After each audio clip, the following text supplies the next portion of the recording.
Será que nós podemos ter em consideração nosso momento de adoração como presente o cuidado não apenas a nós, mas também aqueles que nos cercam, aqueles que estão próximos de nós? É uma pergunta que podemos levantar e, sobretudo, refletir o significado de adoração e de adorar a Deus, ou prestar a Deus um culto. Será que quando eu estou adorando, eu estou também preocupado e cuidando de alguém que tem necessidades e que eu posso ser útil, que nós podemos ajudar?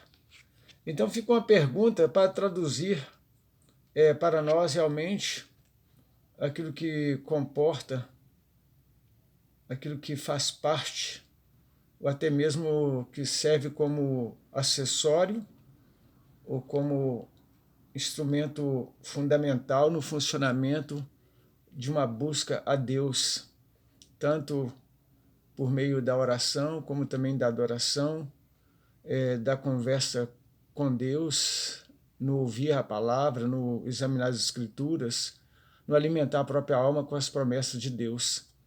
Cuido apenas de mim ou estou cuidando também de alguns que me cercam? Então nós devemos pensar realmente o que é mais importante nessa dimensão que envolve eu e Deus, a minha vida como adorador e o Deus a quem adoro. Porque nós compreendemos que só podemos buscar a Deus porque compreendemos seu amor inatingível da nossa parte, a não ser pela fé, e crendo que esse amor ele trouxe uma intervenção de Deus em nosso favor por meio do seu Filho Jesus, trazendo para nós um encanto, nos atraindo, nos transformando e mudando totalmente o nosso coração, baseado naquela promessa que está no Evangelho de João, e na certeza de que é uma verdade que, quando acolhida no coração, determina a eternidade daquele que crê. Porque Deus amou o mundo de tal maneira que deu seu Filho unigênito para que todo aquele que nele crê não morra, não pereça, mas tenha a vida eterna. Esta é a promessa de Deus. Na Bíblia nós aprendemos que Deus é amor e a partir deste amor projetamos então a nossa relação com Deus, entendendo que Ele nos redimiu e Ele alcançou a nossa humanidade, a nossa limitação, porque por meio do próprio Filho Ele pagou o preço da nossa salvação quando aconteceu a grande tragédia na nossa compreensão, a morte de Jesus na cruz, rejeitado então na época mais pelos líderes religiosos do que propriamente pelo acolhimento do povo. Muitas vezes a multidão vai incentivada por aqueles que detêm a liderança. É o que nós devemos estar muito preocupados e tomando cuidado. Desde o Éden, quando o homem caiu, Deus já estava providenciando um meio para buscar e cuidar deste homem. Então Jesus foi colocado numa condição de vir e amar o homem e demonstrar pela sua própria vida uma condição possível deste homem retornar a Deus e ter um novo encontro com Deus. Jesus veio para cumprir as promessas, uma promessa que tinha sido anunciada de um Redentor que se levantaria entre as nações e para a glória de Deus, e que ele foi anunciado por Deus, e que ele morreria na cruz. E isso demonstrou a graciosidade de Deus, nos possibilitando uma identificação, uma participação da vida com Deus por meio de Jesus Cristo, porque a vida ele nos trouxe, demonstrando pelo tanto amor que ele demonstrou por nós. E nós temos a Bíblia falando isso. Nós fazemos agora parte, nós integramos agora o projeto de Deus, onde podemos demonstrar na prática que somos cuidados por Deus e que também cuidamos daqueles que nos cercam. Ou seja, a nossa relação com Deus, ela amplia a nossa visão e a nossa identificação daqueles que carecem e necessitam para serem socorridos, acolhidos e cuidados. A adoração, então, ela permeia, ela abre caminho, não apenas estreito, mas ela larga, tanto em direção a Deus, como também em direção ao próximo. E nós vemos, então, que a adoração, a fé e a expressão da fé e a presença das obras na adoração fundamenta e dá base para o corpo de Cristo e a presença real de um amor vivido na prática. Pães, não apenas pão, mas também o afeto, um sentimento, uma identificação com aqueles que estão sofrendo. Aí nós devemos estar sempre perguntando, nós temos tido consciência da necessidade daqueles que nos cercam? Ou estamos apenas cuidando de nós? Nós temos cuidado da igreja, nós temos voltado de uma maneira integral para o reino de Deus, a ponto de perceber que Deus nos inseriu na sua glória para participar desta maravilha, essa multiforme sabedoria de Deus, que é a igreja revelada aqui por meio de nós e em nós, em que há uma identidade. Nós temos o DNA de Deus, nós temos o Espírito Santo vinculando toda a igreja triunfante. Não uma igreja que exclui, uma igreja que inclui, que não tem limites, que estabelece princípios na unidade e no meio da diversidade, por meio de uma igreja, o povo de Deus, a igreja, o corpo de Cristo. Isso é bom da gente pensar e refletir. Quando o 1 Coríntios fala que usa a metáfora do corpo de Cristo para enfatizar o princípio da unidade, nos traz a ideia de uma igreja que se identifica de uma forma homogênea dentro das suas diferenças e funcionando com um propósito. Se um sofre, todo o corpo sente dor. Se um alegra, todo se alegra. O sofrimento de Cristo, ele trouxe para nós essa capacidade de ver e de perceber o altruísmo que a fé produz em cada um daquele que tem. Ele sofre com aqueles que estão sofrendo, ele também se alegra com o sucesso daqueles que estão tendo sucesso e que estão sendo bem-aventurados. Então, na imagem que nós podemos perceber, no movimento, na busca, na direção a Deus, nós não conseguimos ir com o coração vazio nem as mãos vazias. Olhar de misericórdia, de graciosidade, um ouvido atento ao clamor, e sentimos até mesmo a necessidade de nos deter diante da repulsa daquilo que nos impele para longe, o mau cheiro daqueles que às vezes estão na sarjeta, no lamaçal. O salmista, ele percebeu o que Deus tinha feito na vida dele e disse, olha, eu dou graças a Deus porque me tirou de um lamaçal e me levou para um ponto seguro e colocou um novo cântico na minha boca. Tirou de um lugar em que ele estava afundando, uma areia movediça, um lamaçal de pecado, e o colocou sobre uma rocha com os pés firmes, onde ele pode contar e cantar as maravilhas de Deus. A experiência que nós entendemos por meio das obras é de que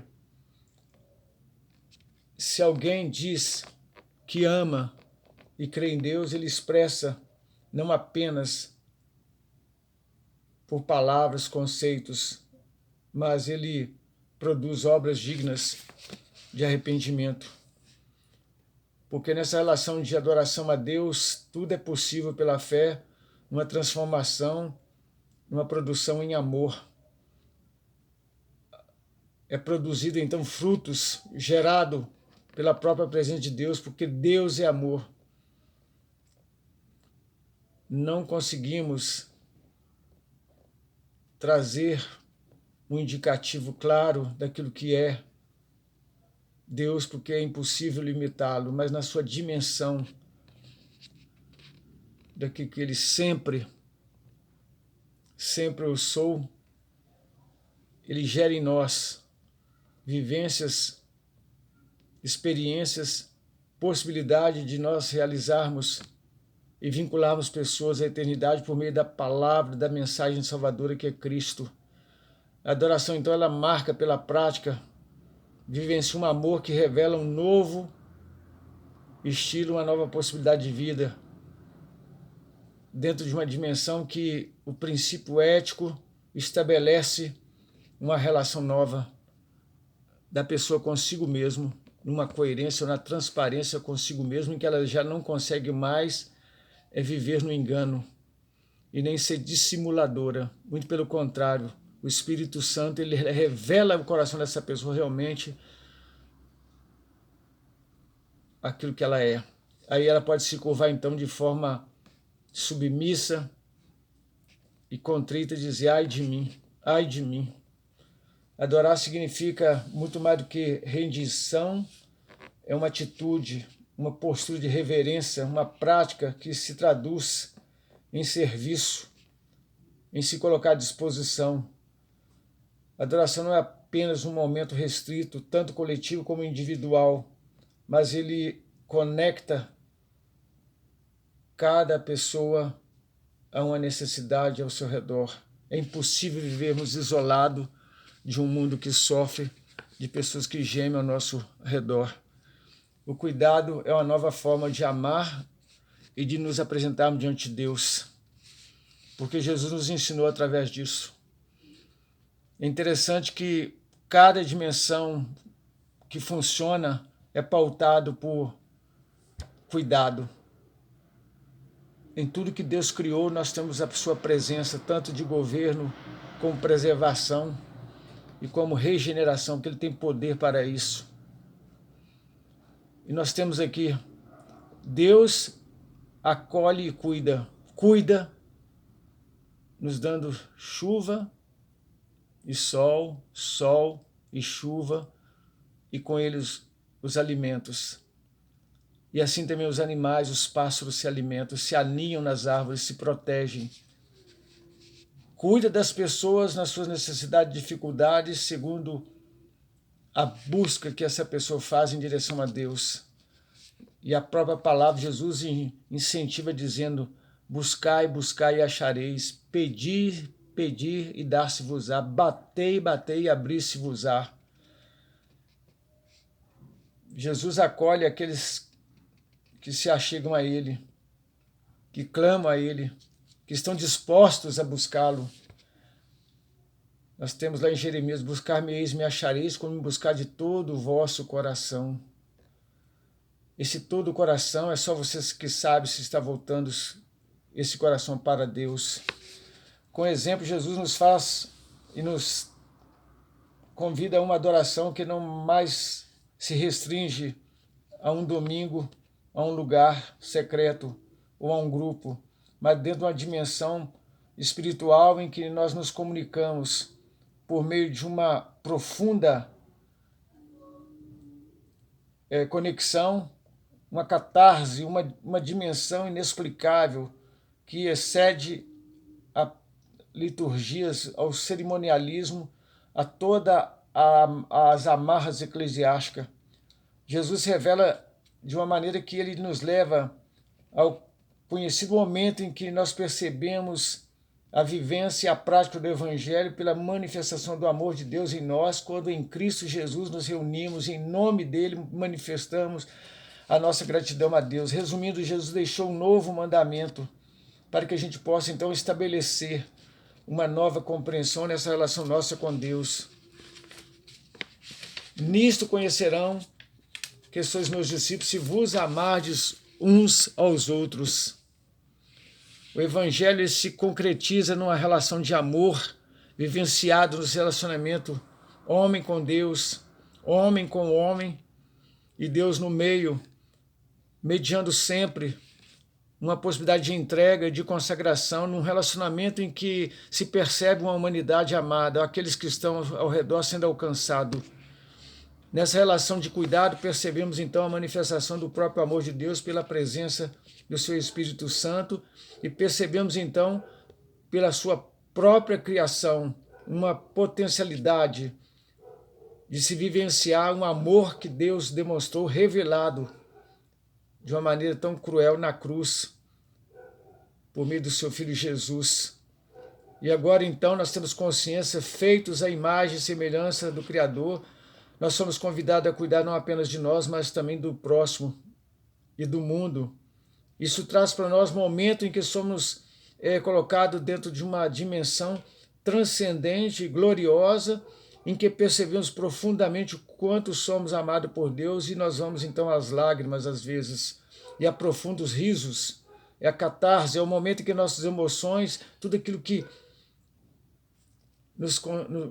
nos constitui, faz de nós uma pessoa que precisa ter uma vida de adoração, de amor e dedicação a Deus. Nós somos convidados a uma adoração que gera, não apenas no secreto ou no momento da comunidade, mas em todo o refletir, o viver e sentir o mundo, o quanto os homens precisam de Deus. E Jesus é o único caminho. Jesus é o caminho, a verdade e a vida. E todos precisam conhecê-lo como único e suficiente Salvador. E que Deus nos abençoe.